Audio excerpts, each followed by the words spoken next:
bom lo malang sam bom lo ga kini la pagi ya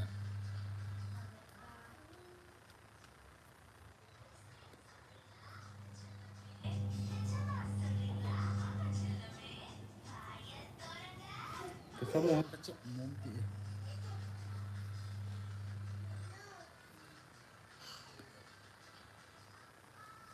live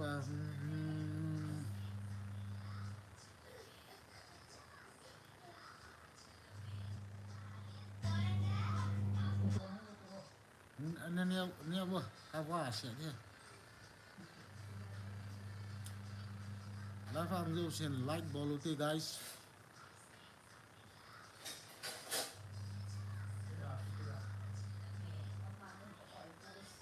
chapang te ni jan hiong ni hum ke ni ki holin na in la tu chan ni ki munai pun yan ha ka mi segi lin ni in na tu chan ai ki munai pun ba no min na trong he ga cái xe lẹ pangal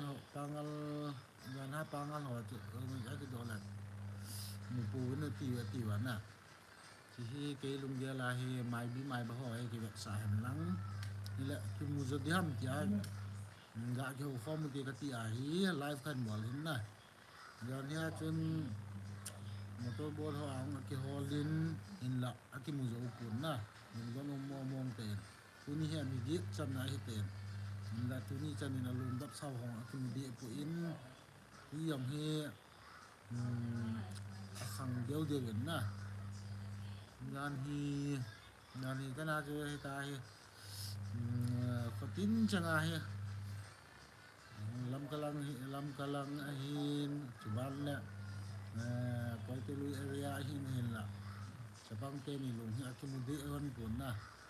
thì hi ipida na tu chana hi kimulan ke lung non te na ai lo le alung pen hi me he la lu pai hi dem ai lo le ho la talwa lang anoi langa ko ho asu ta dem tiam he ngày đan cái này nè thế cho nó hòn nó ngày đan nó không xem lăng lại phan không ngay là lại bị hình bóng vào guys lại hình bóng lăng lại phim nó ngày đan nó ai lâu là comment nó ngày đan nó không xem lăng ngã kiểu không một tí bình nè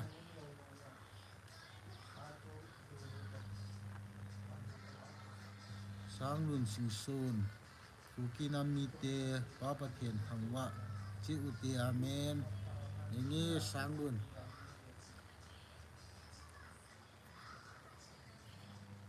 đang hòn comment hình bỏ sâu vô ngày đán gà xây kho một tí vỡ ngày đán gà xây kho một tí đến nè gani nên hung kê ai aki ngại nè túi thao và cũng aki ngại cái này hình lạ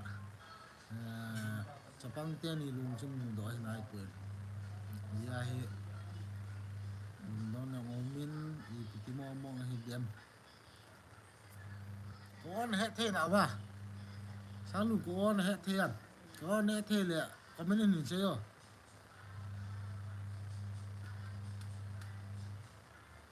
luôn lại còn lung chung xuống muốn tụt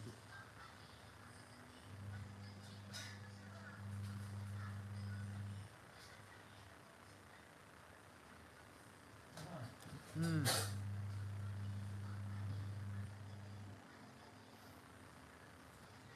ี่ชื่อมีคู่ของเฮตุลาเฮมีคู่ของเฮอภัสตาใส่น่ะกูจูเองลุงดอนไม่ตันน่ะกูจูของเฮตุลากูเฮหาจูโมหาจูเอเสตันกูอภักโมมองตะปุด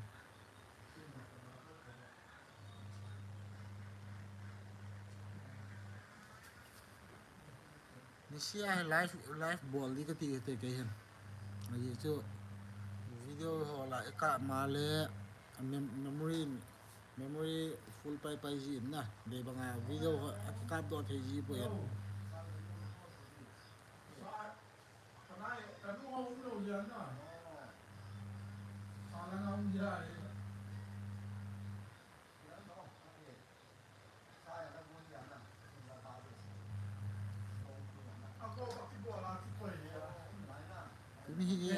นี่สั้นหัวของหมอหนาไปเลย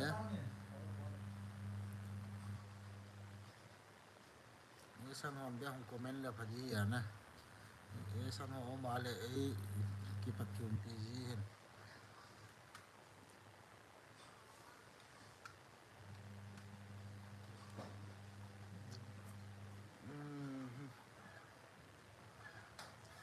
คอมเมนต์บอลเลยฮะคอมเมนต์บอลเลยแล้วไลค์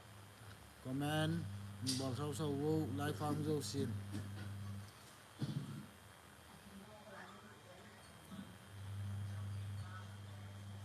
ไลฟ์ฟ้าเบียกาคิมุตุไว้กาคิมุตุผมเลยโน้มกติยาไลฟ์กันบอลเย่ guys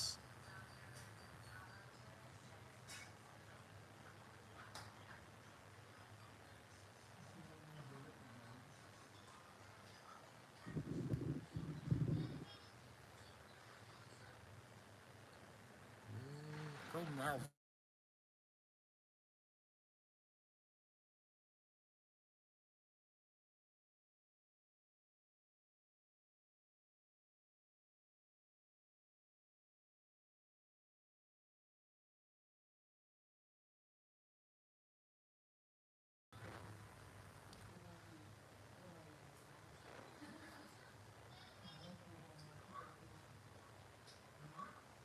ไลฟ์ของเราต่างเดินตันน่ะมีวิธีการเอาก้มหน้าวะเบียสีเอาวะแล้วน่าลำเดียวนี่บอกเงี้ย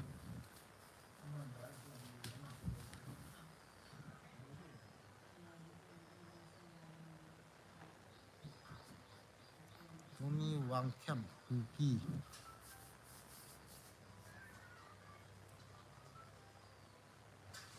ตรงนี้วางแคมป์ welcome to my live stream โอเคเอชัน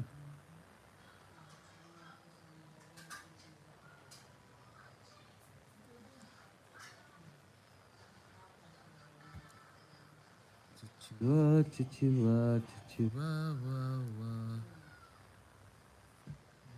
นี่ตาม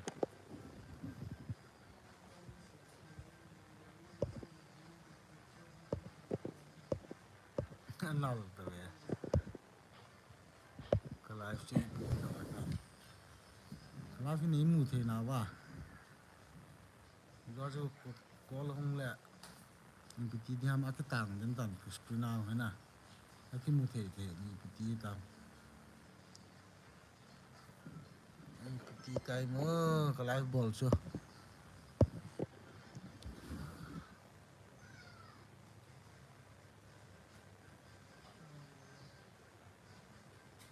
ก็มองสิเนี่ยมาว่าที่ต่อจะไปเห็นโกลฮะ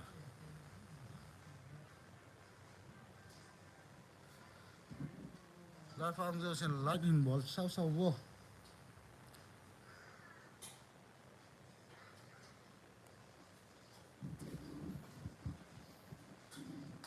เป็นที่ตามแค่แต่เอ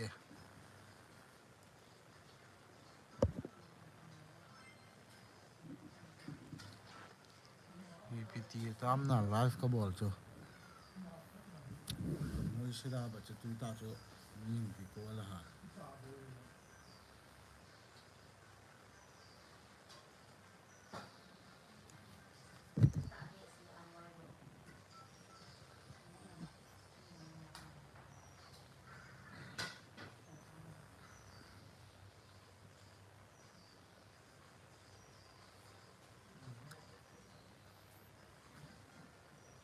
ก็ลิงก์ให้อดีตดานังที่มูเทตะกุนนะ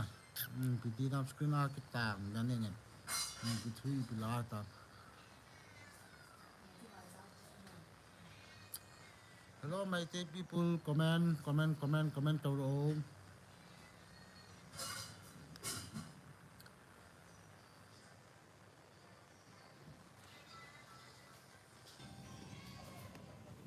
ก็น้องนั่นก้นเลยคิดตามได้เรื่องตากับไลฟ์ช่วง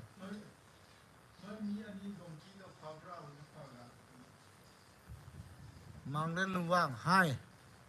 มังเล่นรู้ว่าง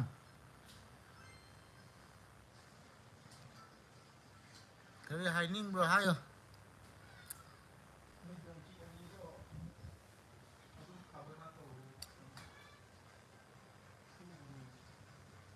Kabe no kon kabe ana kon at yu kon boya na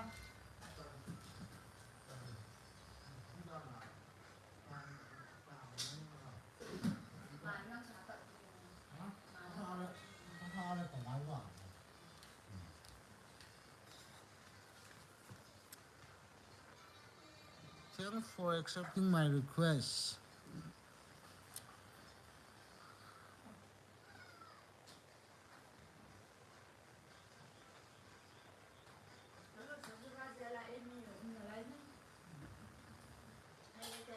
Kabe phone dengan live boleh tak ada tadi ngah.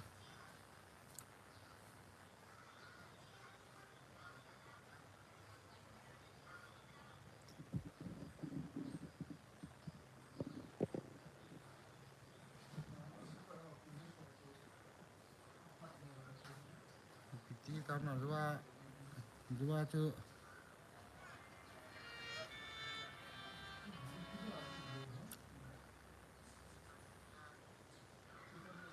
dua live ko bol peta hum ki call tu.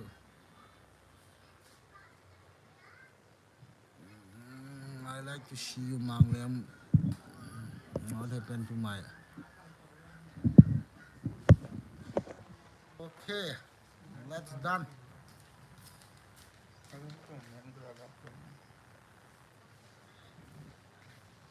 Manglem one, do you see my real face? Kau kau apa? Suka. Nah, yang betul.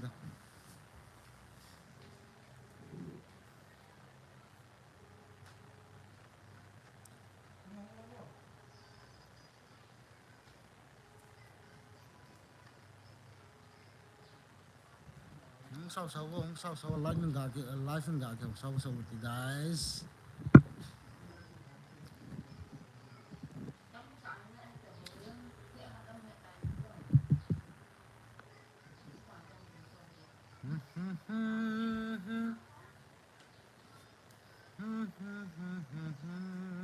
Bulan mulai hajat.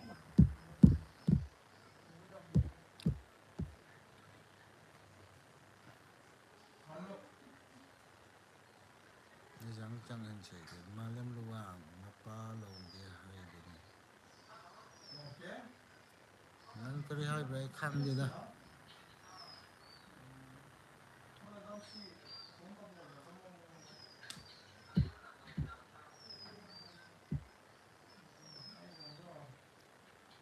Komando set komen tu lah. Ini besok komen tu lah.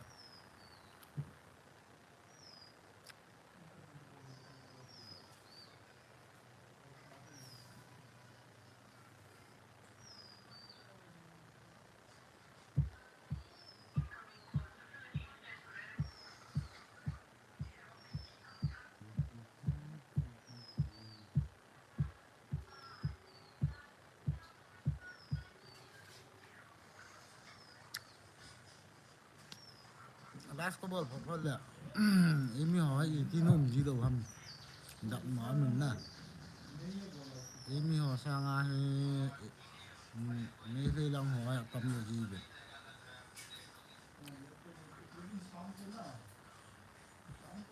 live có bol sẽ là em hỏi ông nó phải gì rồi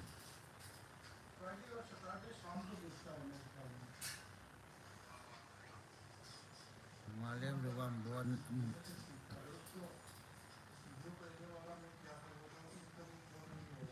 kari hai bro nang i su khang de la kari i bro na kari comment to bra i khang de nang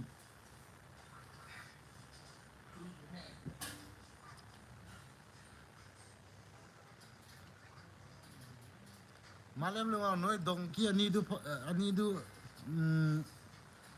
u bro ha noi dong ki ani du pu gnu ko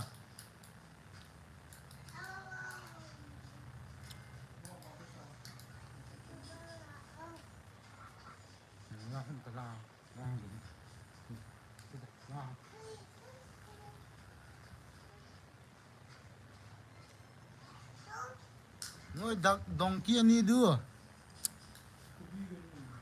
pubi ganu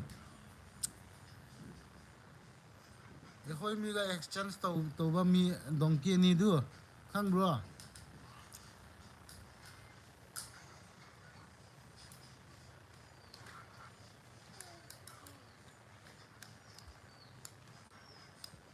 ai bano tip donkey du khang bro donkey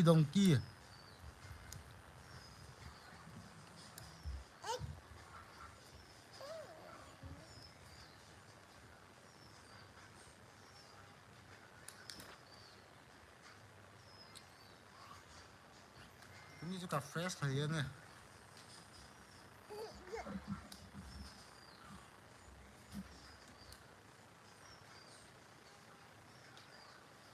comment set comment tau lo ngang belum ngang kita ngang cik papa tuh mama kau cik papa tuh mama kau cik like di tau lo nih malam luang like tau lo paisa pamit di nang GP tau ga 500 600 Monica Jo fresh mo nghe tu ni he ka fresh chim got he ka fresh le ki lom ka sai ke yam na ni dang ka live ball to tu ni ka live ball cho ki ka se na fresh ka ki sa de tu ni cho ka mai ho wa sit set yang na nang a cho ka mai ho wa pun na tu ni cho ni pitiam fresh ka ki sa ya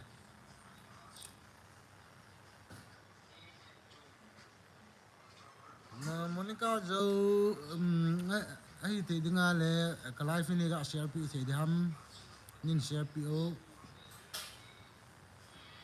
mà giờ to bill bro 500k nang gì cái GP number tharo 500 tharo cái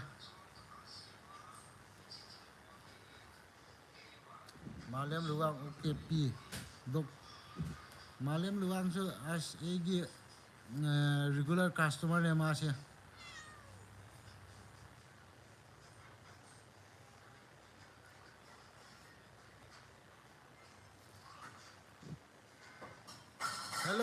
hello cookie hello Meitei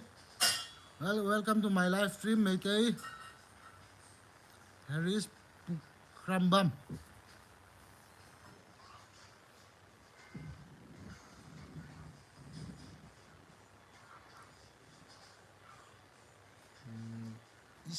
Cicak pat tidak sesuai. Tharo tharge pam bro 500 pam ready to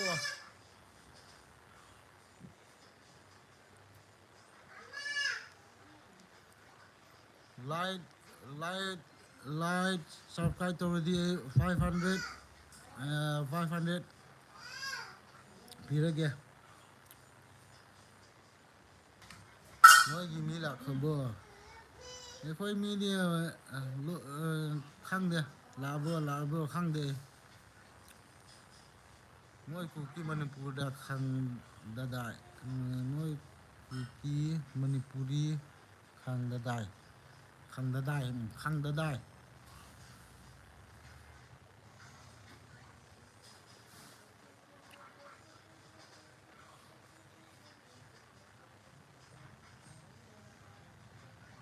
live football papa le ma ho he ong ma ji na emi ho sang ga hen emi ni le thum kal he ong ji po ma ho he ong ha ong the ji ke ma ho ki pa thu se lo the po na ma ho he igal mi isami ong le ma ho chunga ki pa thu se di nge live fa ong ji wen emi ho lan ong ji po na ma ho he ki ma ho chunga ki pa thu se jing ji di he nya ma ra be nói lạc pa nói cái live gì với tôi làm hả vậy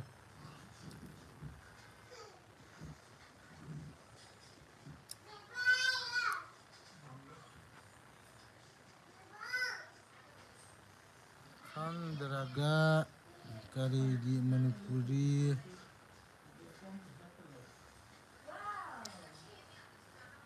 Camino na mewa hadi bro esan ho view ji hi kia he na kia he esan ho bu hung ji na mi ho he ti dham life a hung ji be se pu na kia he tam zo hi esan ho ngem sang hi ji ke hi la mi on life ball le live ball na as kalu ji a comment like share ball the tanong ka share pi ji na ken live ko bol ten ko mi ta ya dinga hi ji ki mu yo ji lo he jan ha pi tha chapang ni su ni thum ke ga ke nga wang ka le le na kyang pa ko ho na do ai he ke mi no na social media active mo he esan ho he nó xây đi cho esan ho he na social media active mo hi ba ma ha ai jo thu hi mà hoàn thu lệ lại khôn béo hình nè dầu xe thế ông này dầu xe dầu xe đi họ cho nó sản vật gì nào lại hả mà hoàn mà lần luang mình cứ đã lấy cái đi mấy tay luôn khăn được đi non Indian people na hay bạc mà du mình puri luôn khăn được đi cái đi cái bà lấy thế Manipuri pau the most important at Camino na mewa ama ho tabang e ho la lo si ki se num lo hi cho ama e ho he gam zo le khana ki chi lo hin na thì lẽ ai đan chắc na hay ki se ji hin ama hen thu ai lo po ai lo upo thi ông le mi te ngo ai ang thei thi le hen na cha khat apu la thi ông le chi bang he ama ho tha hi te ngo ai ang thei wen ama ho ta bang mi hi wen na me le ho ta san lo ding ama ho ha ama ho zo le na nga ki chi mi wen na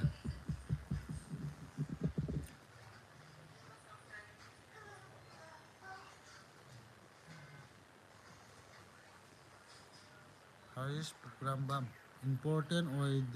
oidra yai most important di ko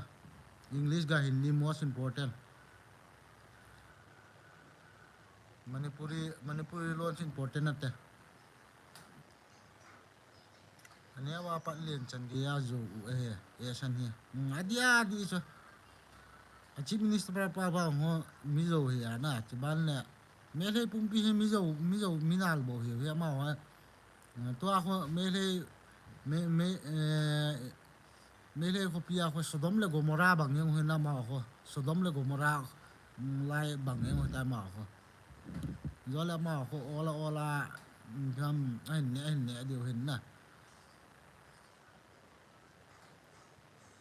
ku kilian na te ku len hai ba le pham se ku kilian ne ku kilian ku ori ku kilian ne adubu khang ga di chap chai ngal be se ove minal lady finger heti danu he kalafi ai tele khabe na share tele in share pi o light ho nga hai mi pu to light long nin ball pi ji bo game the live fan ball ni na to hi pung 11 hi panin na 12 for la nga di ka ti hen 12 san hi kan ball mai the in na live ye chung gun chu ta ni na ve pi win lang share the ngai on le share pi mang like comment ne pi the wan nin comment pi wo guys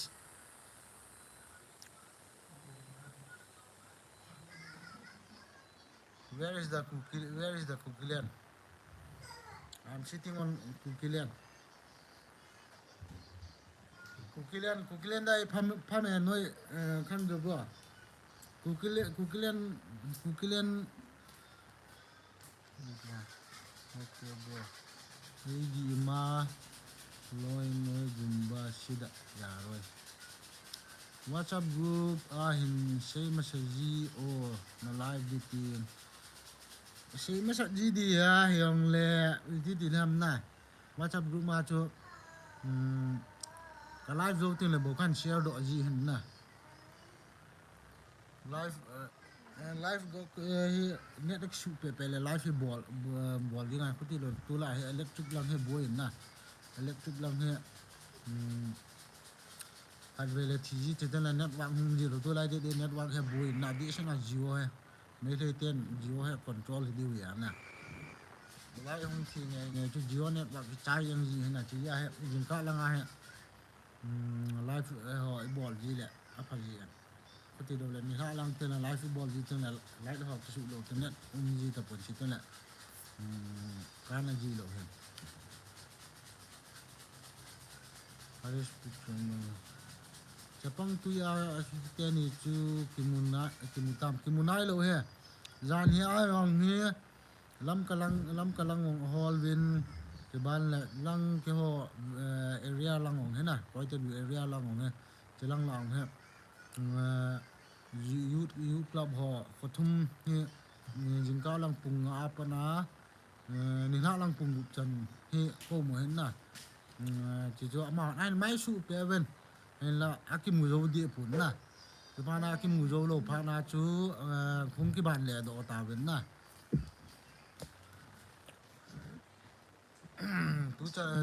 tu ni anh nghĩ chân này đi hết na hiện là tu ni chân nào tu ni ông họ thâu thâu là lại dàn ha chú ra hòn co lối này là cái mùi dâu địa là tu ni đang họ cái điều này là đang quý chiêm hòn dàn ha cho họ bên một đôi bùa nào họ bên nên là mua dâu bùa bên na Richard Singson Jine to football IP live na seham live anu nga bagi puito kate Richard Jine di tu te dia he ti thiam nga ong kini nai lo hin na Jine di ha asathim bo we ji nga ne lo wala ji yong he mo ne the pon na nga he la kol bang bo ki bangin koi ma chan lai de pon hi a he live for them thema YouTube live for them thema he ka ki chep le te o Monica the WhatsApp awang chu ka share sau hi ja view ding awum hi la e nge ki pa me na share po le na ki pa me Monica jo ki pa ma le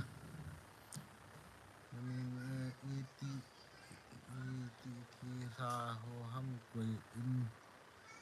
tu ham chon chu na sei da ni ka them hi bi camino khel ho han ham koi in wet tu ham om nan hi chapang khat wang chu i ham ain to lui wadung hi kinai hin na window a chon ki le tha khadan hi Richard Singson tu cha na nu nga nei lo ise ne lai ha cái này lại ra thì chưa hit ta nunga lang pang hin tham kabui pi nom lo ta cho le Richard nunga lang pang hin na ka kisa jim nom ta lo ji chu yong khama ga ki ti le achapang ong ki ta lo na mi lung go hol dot ki ti chu yong ki nom ta lo hin na mi lung khat ga hol leng ding ya he nga lang pang hi wang tu ta dia wang he piam ka boi pi lo phot he ti jo te le he nga boi pi na phan ong mi dong boi pi the pha la boi pi nan tin na malem lu wang he customer egi customer ne ma se regular customer ne ma malem lu wang la jang na su hai bedu ma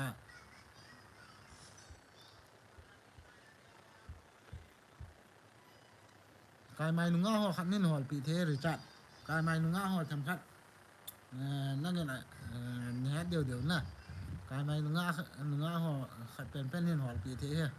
cái là ngà là cái kim người tiền cái mày ngà họ khát bia nên họ bị thế nên họ bị thế he cái con nạp đàn đàn ha mình phun cái mình thiếu là cái pan liao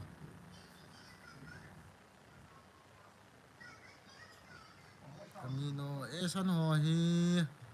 han simo mo hi an mu le apao zong han se be ta san ho ngai na ya ma ho hi jam pati khom lo e pita me the te pathin hu pi ga ki ti dai hello e mi pa wa hả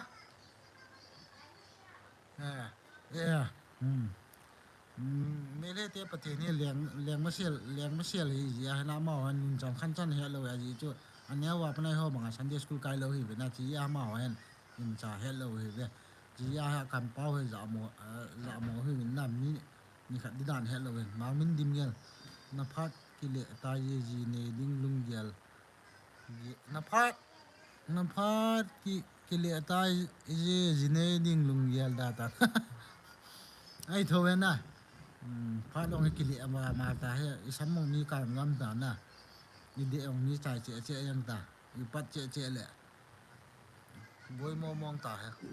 đi cháu sinh sống cái mày nó ngã hồ năng dia nó cha thì vậy nhắn ta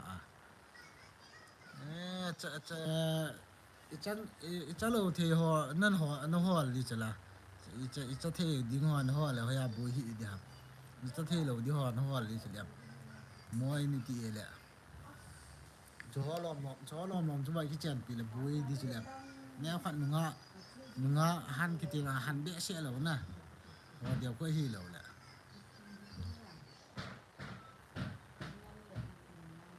mình chỉ là san te ni hi pa chat mo nge a hi ti ve jing hon he man hi regular customer hi hon he man hi live ka bol se la jaw khel khalo hi na man hi live ka bol se la jaw yen minang na man hi minang hi la man hi comment a bol hon ling he na Haris pung krambang to malem i bi ti ha cha pa man hi regular customer mo he mà nè live các bộ sẽ là rào kiểu khá là rào hơn em nè gun chu hơn mò hay mà nè cao sát pha là cả Harris mà nè Lamborghini cái chỗ bị thế cao sát pha là Lamborghini present bị 100k subscriber phang ba kan ta kon noi ani se Lamborghini ama present tawre ge cái regular customer ni na noi ani do kami no emi sanga ngai sang zo the he engi emi sanga emi wa sang ngai na ma ni big fan noi ani do Haris pungam noi ani do big fan ko malem luang big fan mango manggat torido na mango mukbang sa tawag kani aduga kari pork sa tawag kani aduga san sa tawag kani kami na fel mo hon fel hon na comment long hen ball zo jen chi ya he 100k subscriber kalin la ma ni he Lamborghini khat che kat present he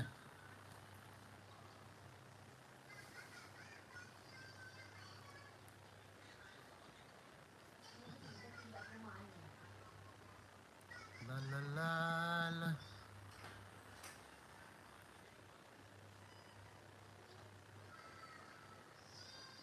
đang ngồi ông buồn à đang mê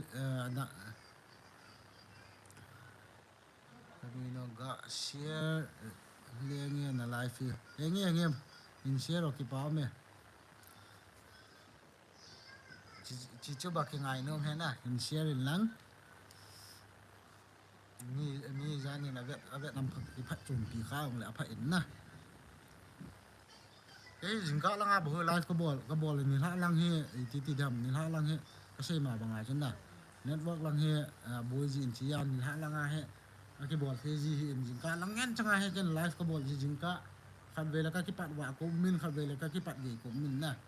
ขัดเวลาปุ่งสมาก็คิดปัดขัดเวลา11ก็คิดปัดกูวาง exact timing วางจู10 11จูยังไงke live ko bol jin hai na jan ha chapang te ni ke hol chu ga ki sei ke le jan ha jo pangal ho pham ta tia mi hol mo mo ko mi ho aja na motor bo na hai no chu pangal pa hai ga ke ho pi ka ga ke ho pi da na chu ma ko ma chu ga do da na chu aki mudem ka ti ne ki mu wang ki mu kan ta ta san he ama se da na chu mai bi mai ba ho be ne be sa lo le na na mu lo de ti wa se wi de na wala ama he in ko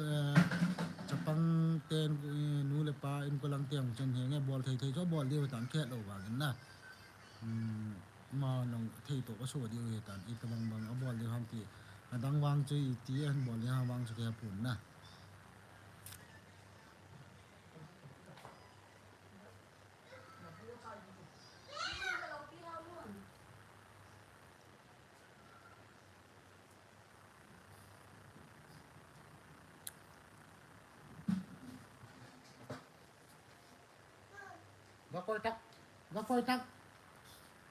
Gakoi tak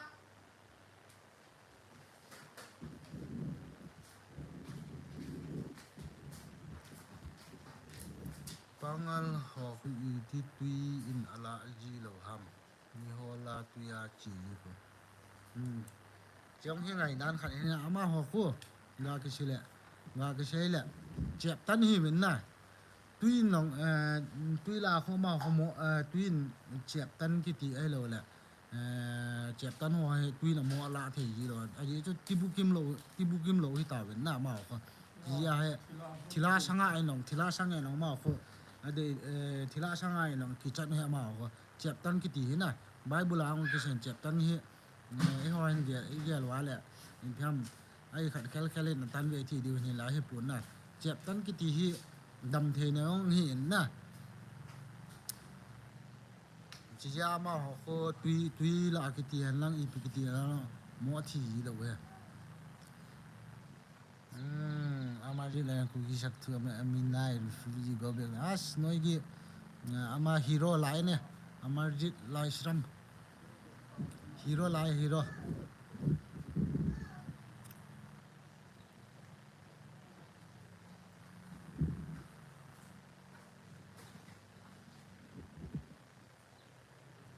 ก็ให้นี่ที่ฮับฟันแล้วก็มันพันแหละก็คู่ว่าให้ปาเตียขัดปากีสถานลายกาลกับขัดโนมินนะมาให้ปากีสถานกาลายให้ปากีสถานเตียนอันนั้นว่าปากีสถานเตียนเจลาอิจันทำขัดนั่นก็อีกนะจอทูจู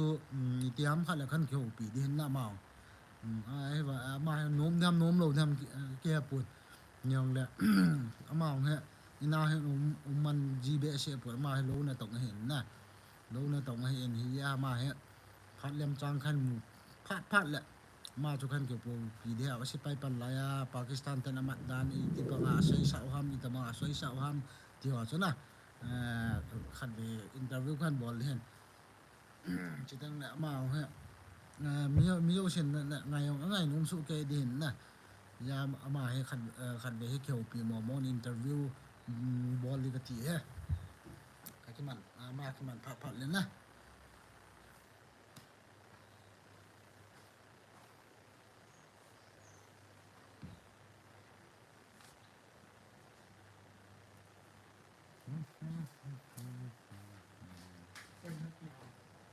ไก่เข้าปะสาวน้าปลินปู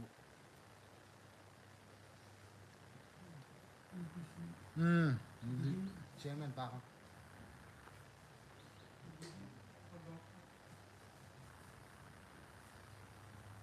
ดีมันกังปะครับ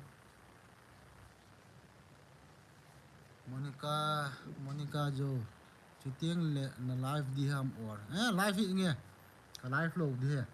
วิดีโอกันกับถอดดีแต่ไลฟ์โหลดนะไลฟ์อีบอลตั้งเลยที่ทำแคมราให้ตั้งสิลงาคิดตรงเทจีปนนะ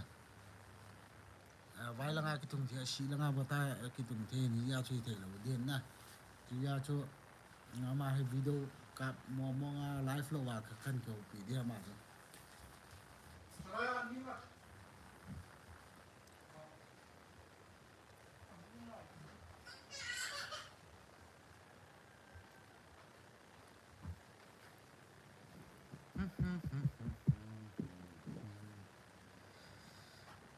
งานนี้นี่น้องแกจะฟังเต้นนี่ก็พอแกตั้นเลี้ยงโทรอินเตอร์แก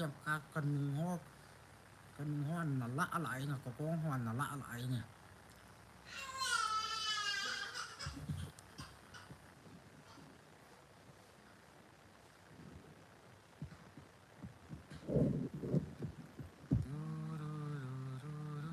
โมนิกาโจอินบอลโองาเลเล่ชุเล่ I'm a new I'm your new subscriber ที่ป้าแม่โมนิกาโจกันบอลเล่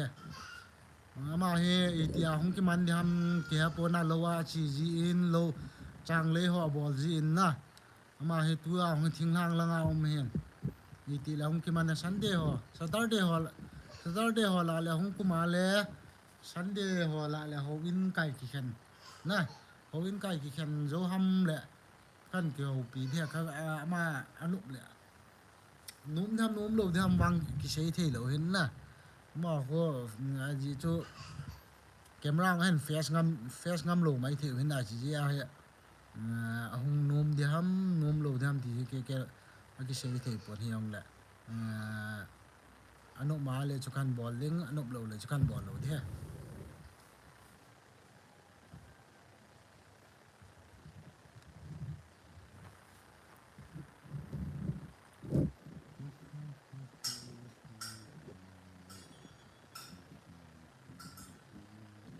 น่าจะไลฟ์ขบวนเปิดอาจจะมีตั้มปีงไงนะตัวนี้ไลฟ์ขบวนมีตั้มตะบนนะแล้วเนี่ยวางจูขัดไปแล้ว50วงพอร้อยวงขัดไปแล้ว60วงพอผมเนี่ยนะตัวนี้ตั้มเป็นอะไร20ที่หอมองจีน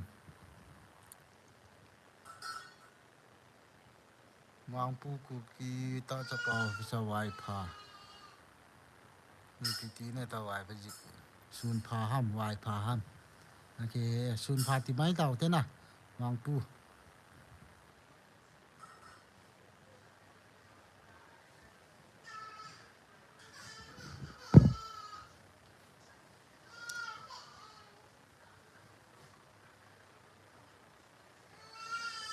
ทำเลยกาชาเฮ้อ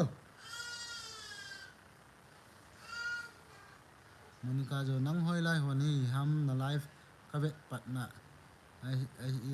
ตัวจริงก็จูนั่งจงเฟสนักกิสเสียบใจจงตัวนี้จูกง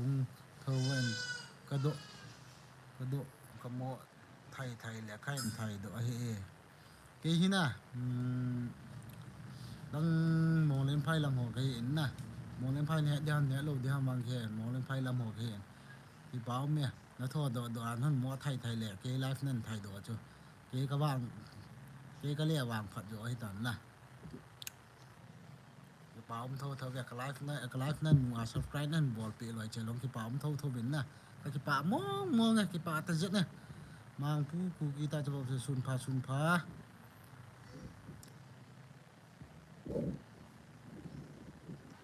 ตุลาให้ไลฟ์บอลให้ไลฟ์ดังนั้นจะไลฟ์บอลให้ก็จะอาจจะยีน่าจะเคยมาสร้างจีเราก็ตียาก็บอลลาเลยนะตุลาให้ที่ทำมีเลยเฮเลยไลฟ์กากบอลโป๊จีฮันโอไลฟ์กากบอลโป๊จีฮันกุตียาไลฟ์ให้กับนินทุ่มลังให้วางจอยแต่ regular ตาก็บอลให้ตามน่าไลฟ์มีบางกรรมทีมให้เราแหละมีบางเสียดีให้ล้มหลงวางเชือกขี้ผลนะนั่นแหละไลฟ์บอลที่ปีกรรมแพทกรรมทีมให้เราแหละเสียดีปีกี่บาทไงแค่เฮียจะคอมเมนต์ปีดันดึงจุยให้บอลลิกตีเห็นนะชีวมนาฮัด Are you Cookie brother? Yes, I'm Cookie bro.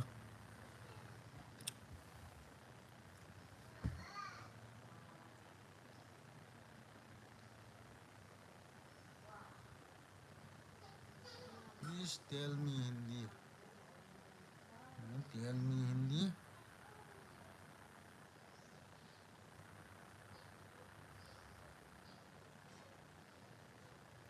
Shivam Nishad. I am from Uttarakhand. ओ भाई क्यों झूठ बोल रहा है? आपको तो भी हिंदी आता होगा, मुझसे भी अच्छा हिंदी आता होगा आपको तो। हम तो नोटिस का आदमी है, हमको तो अच्छी तरह। घर वाले को तो हिंदी तो आना चाहिए। आपको हिंदी नहीं आएगा तो क्यों नहीं, वो तो नहीं हो सकता ना। आपको तो हिंदी मालूम होगा, मुझसे भी बेहतर हिंदी मालूम होगा आपको तो। When peace come back in when peace come back in my boy, वो भी मुझे पता नहीं है ना, कब वो पीस आएगा, कब होगा, वो भी मुझे पता नहीं है।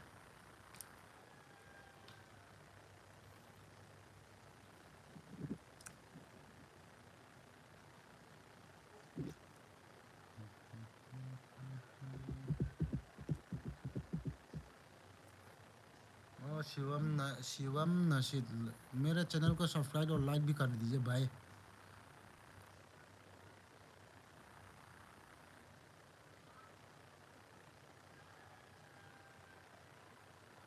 अगर लाइफ में आया तो मेरा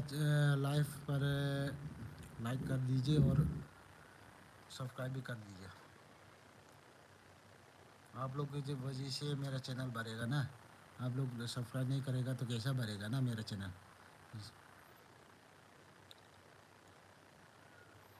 ओके भाई, thank you.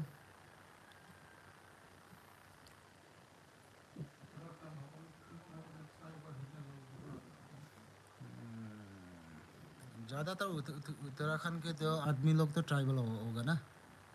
Shivam my brother is post इन चुरचांदपुर। अच्छा, कौन सा फौजी में हो? असम राइफल या सीआरपीएफ में? अच्छा, अभी चुरचांदपुर में पोस्टिंग है क्या?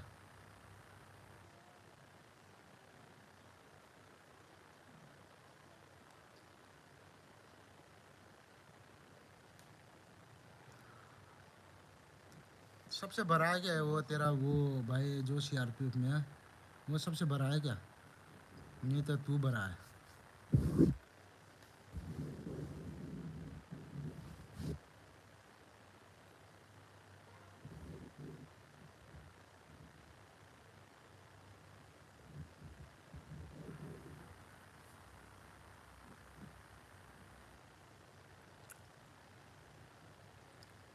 आज तो आदमी इतना ज़्यादा नहीं है लाइफ पर। कल जब मैंने लाइव किया था तब तो बहुत सारा आदमी था ना। निशद, Shivam निशद, I don't know which place but Churchandpur. Okay. I think in Manipur, Churchandpur. You have to see not Manipur, Kukilan. आपको कुकिलियन बोलना चाहिए ना। वासी बैक कुकी हाय है ओ हाय कि पाओ में क्लाइ फातुनी अनि वे चनन हुंग जाओ हिन्ना के चुनला ने हे follow ngam hetam gati hinna wasi. I am small, okay. Wasi babe buna ne tam he o henge kaneti kabui ji chu henge ke them thon na jum Shivam Nishad, मेरा पापा भी सीआरपीएफ में है। मैं आपको उसका फ़ोटो दिखाता हूँ। हाँ देखो, ये मेरा पिताजी का फ़ोटो है, ये वो भी सीआरपीएफ में ही है।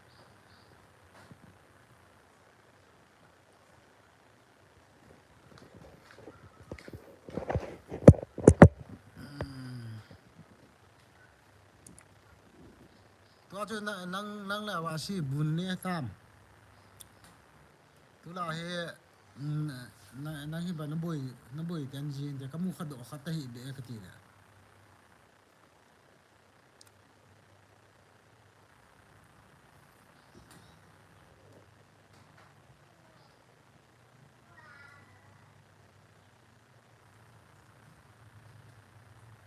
गुहा जुले ai lang hengi tu tu jan hi apana chuna jan ha apana chu go ha zu len ta jingka langang zun to hi nisa hi ong su do kha be nisa kha be so go kha be le go zu ji hin na khu phai ti di ngang hi thelo khu se ti di ngang hi thelo i pai di nga le ne di nga la i piam kha de pai di nga la ni piam kha ti ho khona chu phu e nge tu la weather ho he na no lang chu la i tabang ma na khu phanam i tabang nam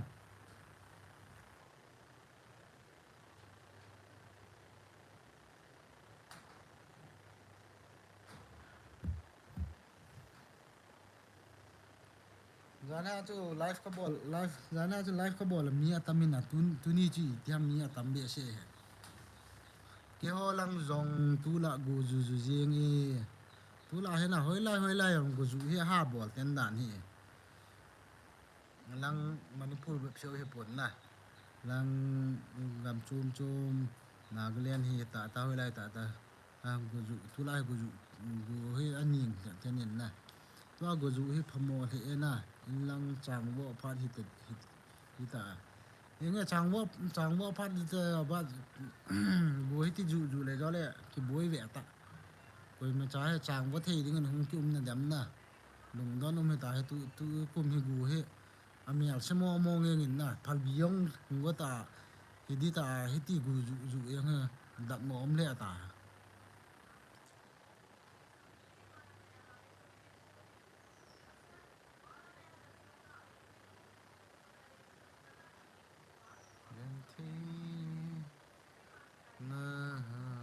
no lang chu la pung za ta wa si to ai ni tha lam ki na tam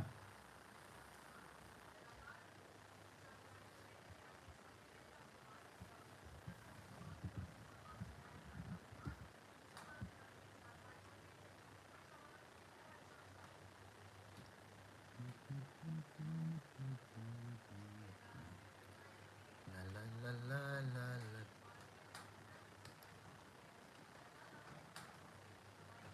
जो भी मेरा life ये देख रहा है please like share subscribe भी कर दिए ना भाई और बहनों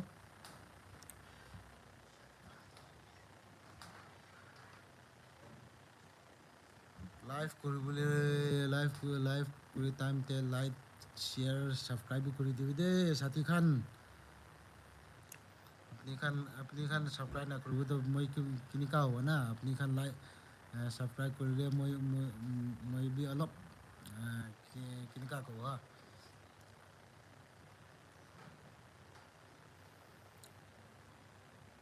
मी सगी बहुत कितने सोम लेन तीन चंगा बोले का तेल मियाँ होम चे एन तना सोम लेन तीन चंगा बोले का तीन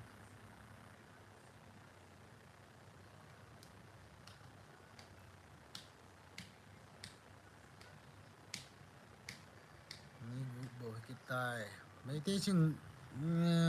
น้อยใครจะจัดบล็อกคอมเมนต์ตัวเนี่ย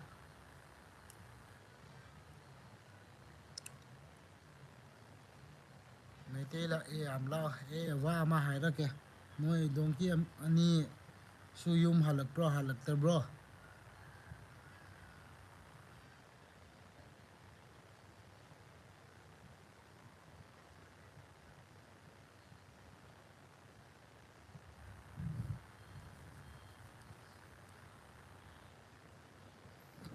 คุยมาจามตะโล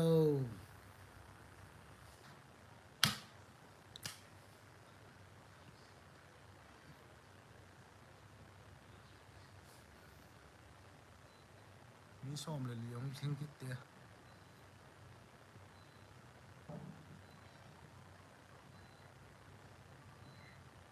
ตู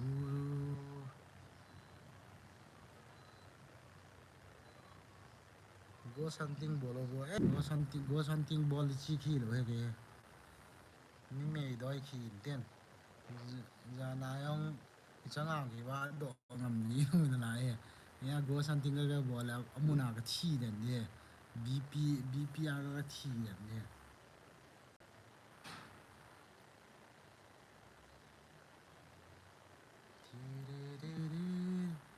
มีทุนบมกิเตรุ่นนั้นตลบเนี่ยสัตย์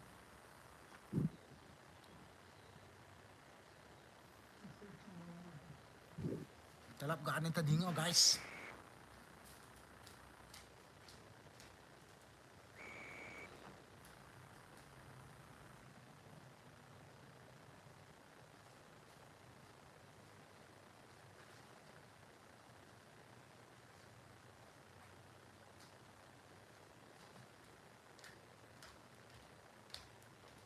super chat ball no mình super chat nên ball vô super chat ball no mình super chat nên ball bị thế ha super chat ball no mình super chat nên ball thế chứ nè nan juga lah sih ya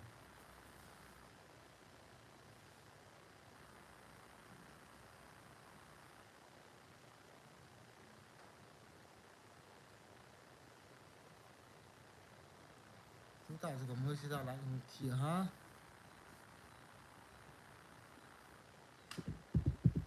cũng xong là kan ball đi cái tiền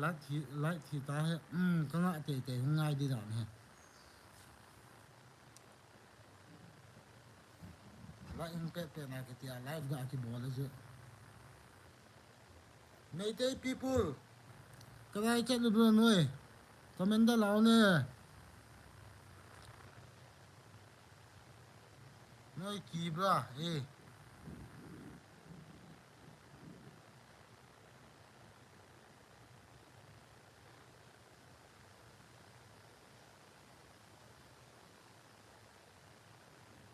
kabili thak na lo kabili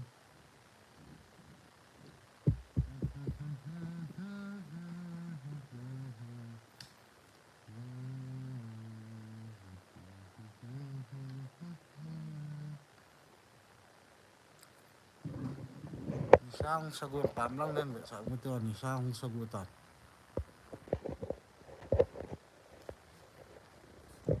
sang sagur tia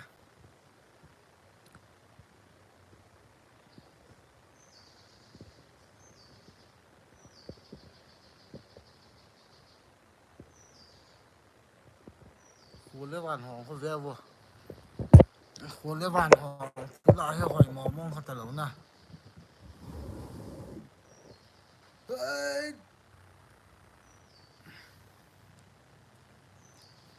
คุณมาจานนู้นจ่าเราบ้านคอมเมนต์บอลลงน้ำจะหิวนะ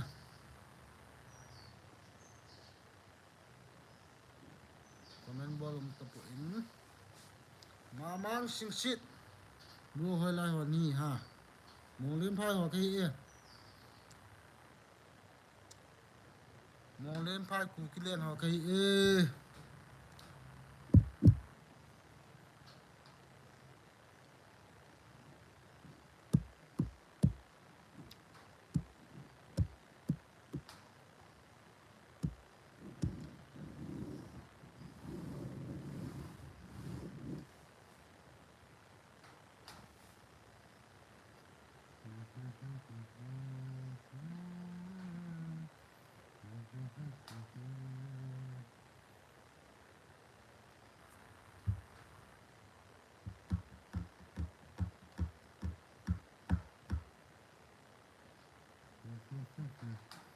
นี่ขัดเวหุ่นน่ะจังอาเวนเบลเลยพอดีนะจังอาหุ่นเบลเลยขัดเวเวียดนามมีจังอาอันก็ที่จะทุ่มจะมีหัวละนี่เวทเปียกนั่นน่ะเราที่ประตูท่องจีเดียน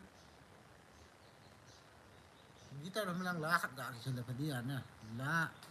กิทีมที่ยังได้ล้าขัดกิเจียเท่าไรพอดี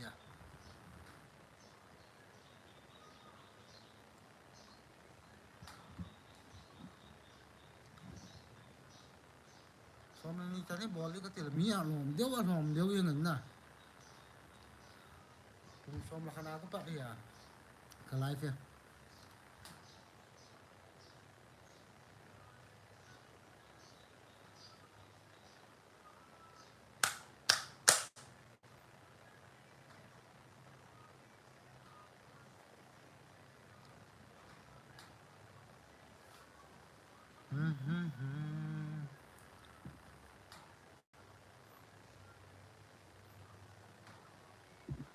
coi mình chạm tờ lỡ coi mình chạm tờ lỡ thấy không dám số ghê găm đã khát dám tao lỗi mấy thấy không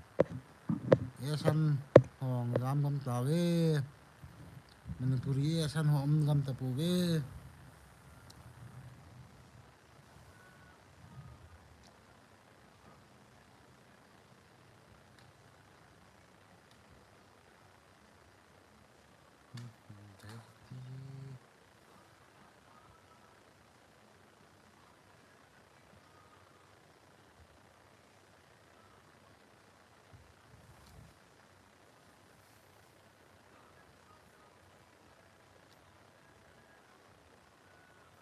cái trang tao lâu kêu video tao lâu hi nè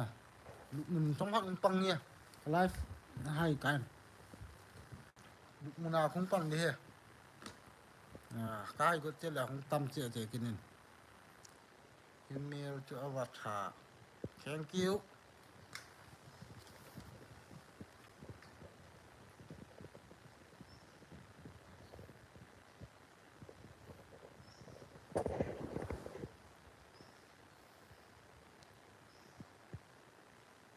nó sẽ tắm pin về lại cái tắm thì nèนี่เทียมจ้าบอกกิเตะขัดเวลากัลตะบังหามนี่ขัดเวลากิมตะบังหามนี่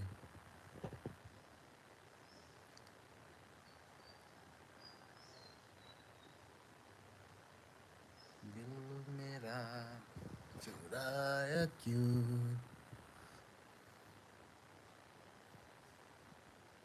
VV10 don't forget to subscribe my channel okay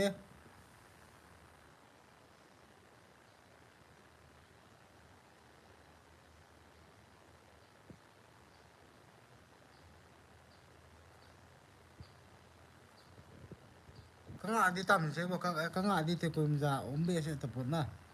comment bol yung ombe se tapon gala khal vele mi hung zap pot zap khal vele mi kim zap khal vele mi pung zap ti banga hom yin na abo kum za comment di yung akimu lu tapon ka khat bo ki ta dwa jo som le li hung pha hen wa mi khat bo hung phakit ta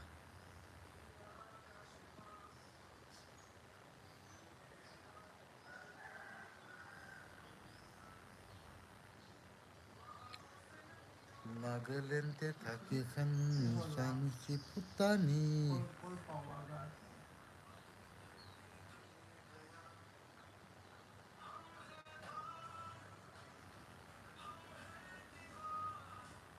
tuan yung patum pi kan ng veggie daw like share subscribe बोले हाजी वो live हम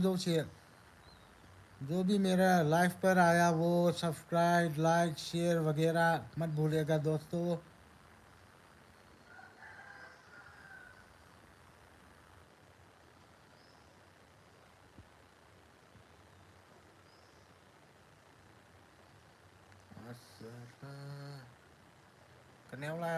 Kenew la ya nang len akum la ya la khat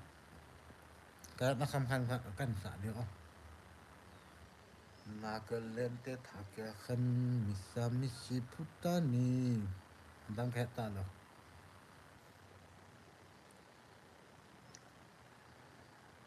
गाना तो बाहर बाहर बाहर कुछ हो लेकिन सब पहुँचे मैं इतना तो एक भी ना जाने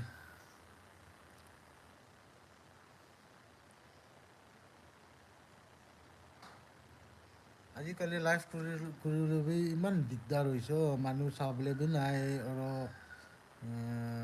कि व्यूज भी इमान बेची ना पाए बाकी खान लाइफ कुरि टाइम दे तो इमान व्यूज ताकन मन व्यूज और लाइक मन पाइ ना होले भी मोता खान लाइफ कुरि टाइम ते व्यू कुरिले मानु नाय और लाइक कुरिले मानु नाय सब्सक्राइब भी ना करे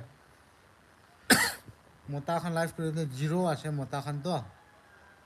बाकी खान लाइफ कुरि टाइम ते इमान बिसी मानु हो जाए ना हेलो भी मोता खान लाइफ कुरि टाइम ते व्यू भी ना पाए मैं तो बिया पैसे अपनी खाना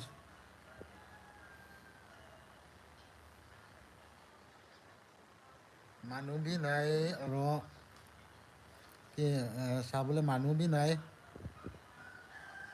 खाली 13 इतिहास 13 खाली 13 ही आहे मानू खान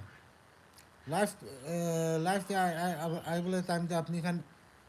सब्सक्राइब और लाइक कुरुबले ना पारुबी दे लाइक साथी Khan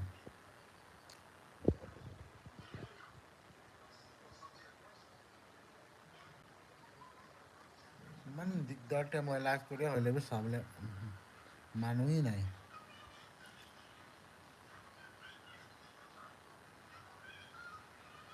anybody from Nagaland please comment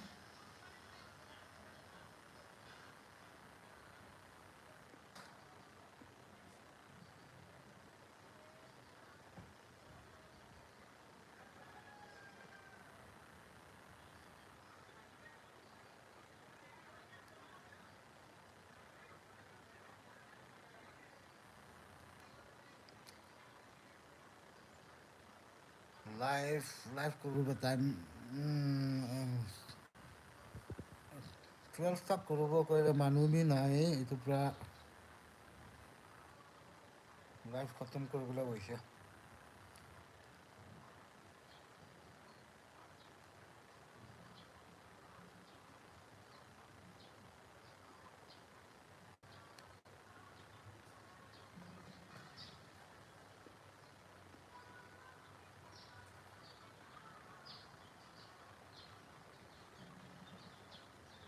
दिन तेरे से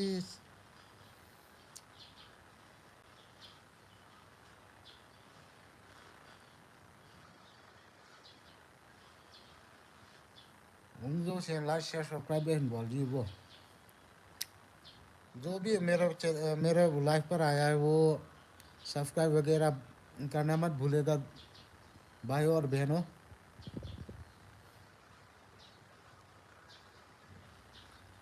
मुझे भी 20 के तक पहुंचा दो भाई लोग और बहनों अभी 16 क्या हुआ है 20 के तक पहुंचा दो मुझे सब्सक्राइब वगैरह करके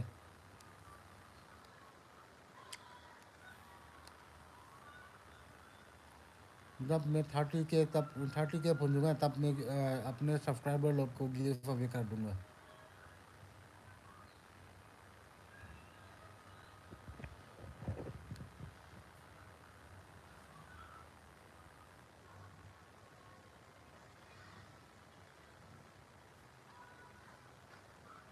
अभी 11 वाचिंग कभी तो 20 तक तो पहुंचा दो भाई लोग बहनों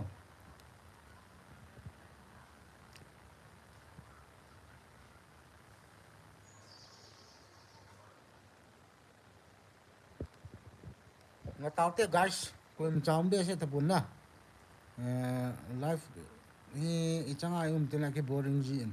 min hen comment oi lo le comment dunga comment hen bola le mi ke pi di jin nan na mi comment di lo je chung le yong ke thashi do ji tan na life long hi bola le min comment sau le pa jin comment lo chung le se di ke ji point comment hen bol ji teng lộc sei di ba ke ji na comment hen bol ji lo den ke te le than ji den comment bol hi a bom phe ji den ji ya chi ne yong le tu ni an ding ni chan ni na tao teo guys ka lai fa hung jo si chunga ki pa thu kum chin num na che na na dam sel lun lang ti ban le phat kit teng le all in ki mun tu tao teo ai yong le na dam si se tao